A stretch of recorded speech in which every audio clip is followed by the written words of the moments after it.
Welcome to the WRAL Daily Download. I'm Jack Hagel. President Joe Biden came to Raleigh last week to talk about health care, but his brief visit perhaps said more about his stance on the conflict between Israel and Hamas.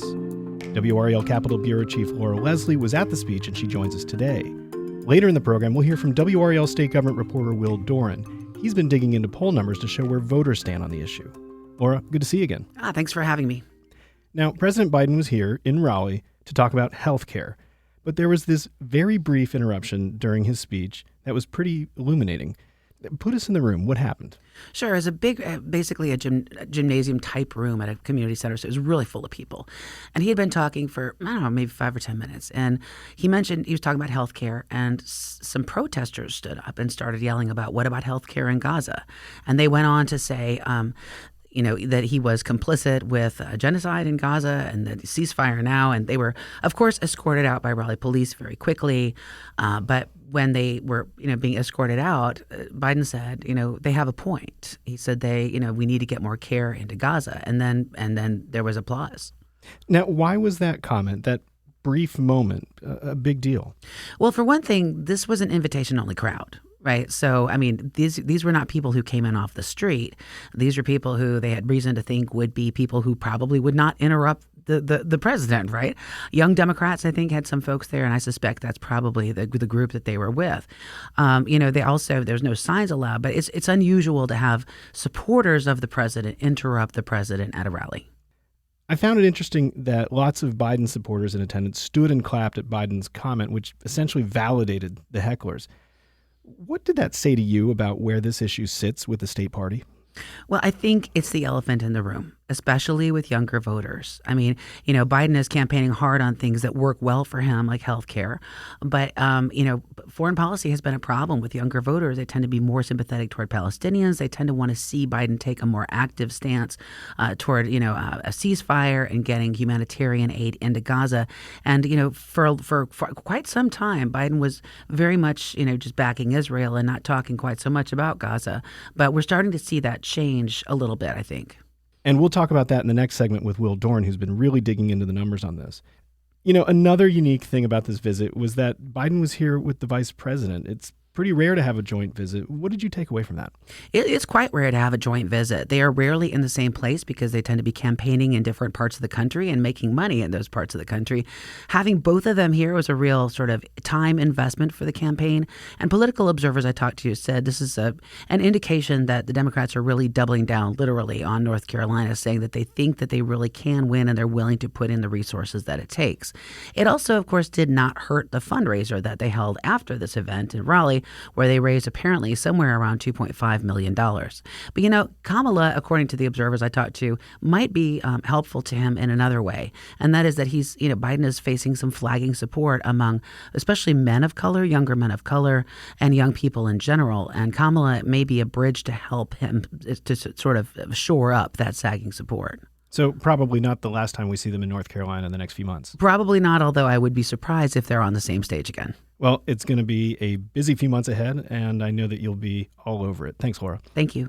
That's WRAL Capitol Bureau Chief Laura Leslie. We're going to take a quick break, and when we come back, we'll talk with WRAL State Government reporter Will Doran, who's also been reporting on the issue. Stick around.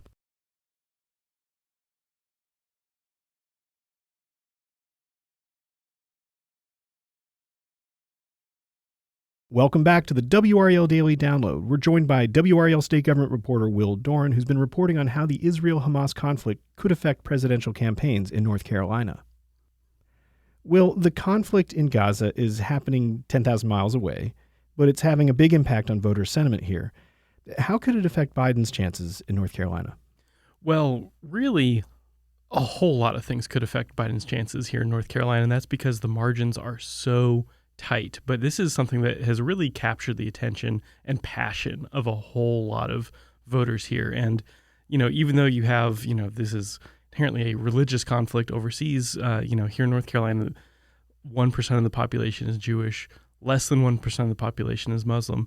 But there's a whole lot of other people who have very strong opinions on Israel, Palestine, who are not Jews or Muslims. And so, you look at this, here we are, a state that Biden only lost by 1.5% of the vote in 2020. It was, I believe, the closest state that Trump won So, if the Biden campaign is looking for places that they can flip a state, pick up a state, North Carolina is obviously their first target.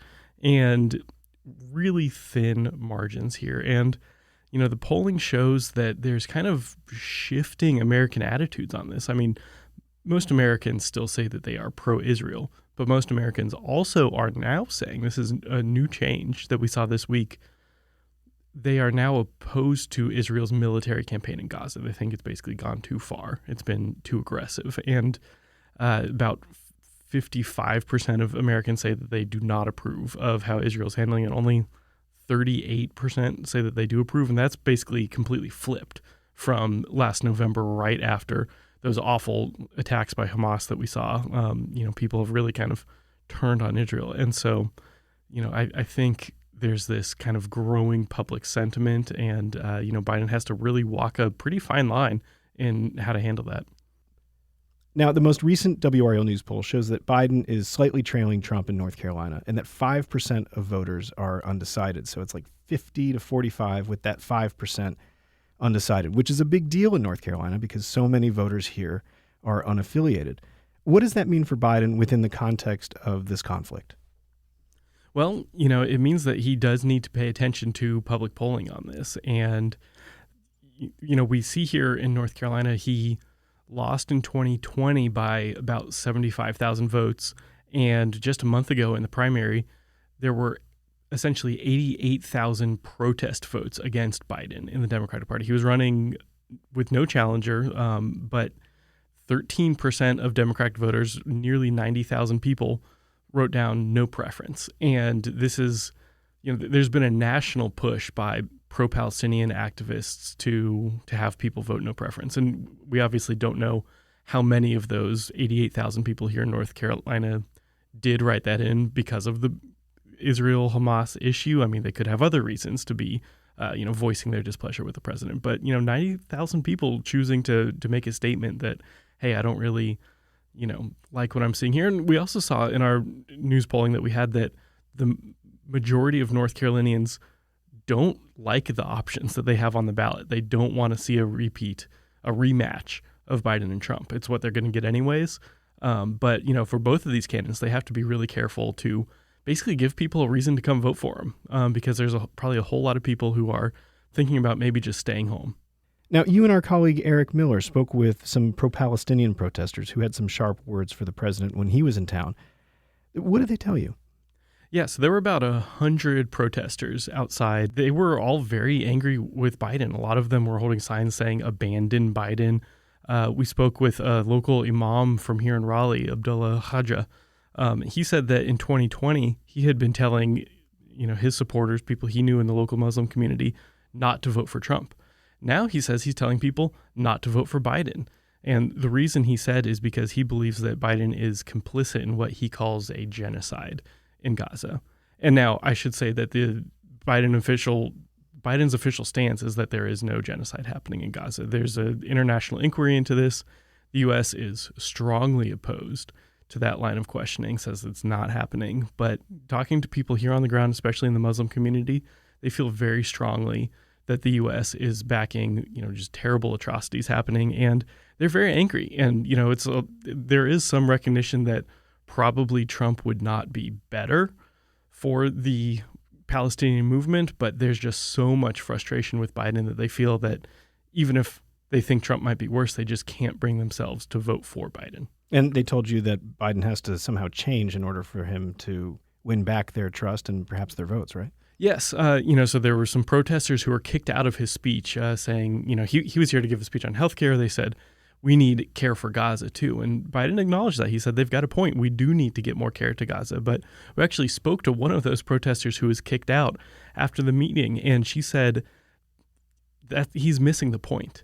If we're continuing to arm Israel, if we're continuing to send the military aid, guns, bombs, then also sending them care doesn't really make sense because, she was saying the U.S. is behind, the reason why all this violence is happening. You need to cut off the violence. Don't focus on sending aid, focus on stopping the violence. And that's what we heard from a lot of protesters. There needs to be a stop to the violence or a stop at least to the U.S. military aid. Now, how has the administration shifted its tone or its actions in the conflict? So obviously for decades, the U.S. has been, the strongest international supporter of Israel. And as I mentioned, we are still fighting international efforts to investigate, claims that there's a genocide going on. We're, still sticking up for Israel in many ways. But there is a big vote recently at the UN basically demanding that a ceasefire be called. And normally the U.S. would veto that like we do for basically everything involving Israel. But this time we abstained, and that actually let the vote go through. So that was kind of a shot across the bow in some ways to the Israeli government saying, that the U.S. is a little fed up with what they're seeing over here. And we heard Biden calling for basically the construction of a temporary port on the seaside in Gaza to bring in more supplies. He sent out Vice President Kamala Harris a few weeks ago to call for a temporary ceasefire to allow some hostages to be exchanged. And, all of this is, things that, probably would not have happened in a previous administration. Now, again, a lot of the protesters think that this is still not enough, that there needs to be more being done. But I think it just illustrates this very delicate balancing act that Biden has to do, not just for domestic political reasons, but international, geopolitical diplomacy. And it's complicated. Now, Republicans don't seem to have the same division that Democrats have. Most of them are in lockstep behind Israel, right? Yes. So while in the Democratic Party you do have not a complete even 50-50 split, but a decent amount of both pro-Israel and pro-Palestine support, the Republican Party is not the same. It's almost entirely pro-Israel if you look at the polling. And even recently, like I mentioned earlier, some of the polling showing that public opinion is starting to turn against the Israeli military operations in Gaza. It's almost entirely among Democrats and independents. It's dropped somewhat among Republicans, but there is still majority support among Republican voters for the Israeli military over there. And so that again illustrates, here in a really close swing state like North Carolina, okay, if Biden wants to maybe win younger voters, he might have to be a little bit more pro-Palestine. If he wants to win voters from the Muslim community, he might need to be a little bit more Palestine. But if he wants to win over maybe some moderate Republicans, those pro-Palestinian stances are going to be hurting him, and he needs to be more pro-Israel. So there's just a whole lot to balance here. And, he's clearly trying to do a little bit for both sides. Now, as we know, more voters tend to turn out for presidential elections. How could this issue affect down-ballot races?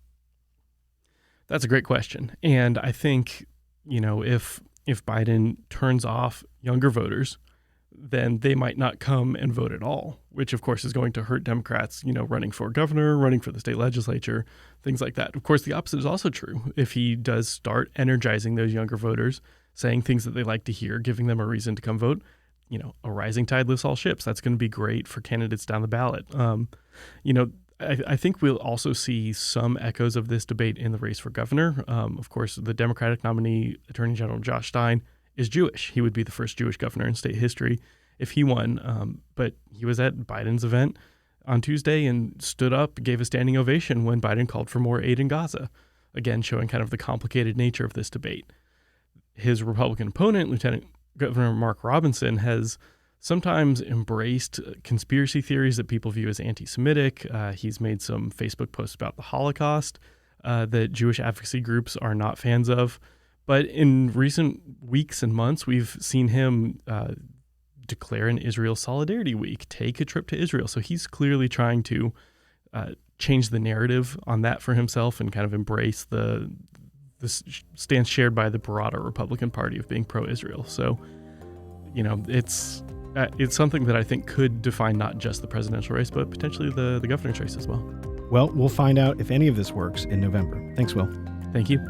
That's WRAL state government reporter Will Doran. For WRAL's coverage of Biden's recent visit and for all of our politics coverage, go to the NC Capital section of WRAL.com. I'm Jack Hagel. Thanks for joining us, and thanks for listening to the WRAL Daily Download and for making us part of your morning routine. Another great way to get WRAL news is the Morning Briefing newsletter. It's a daily email with Triangle news, events, and headlines to help you get ready for the day. Sign up at WRAL.com/newsletter.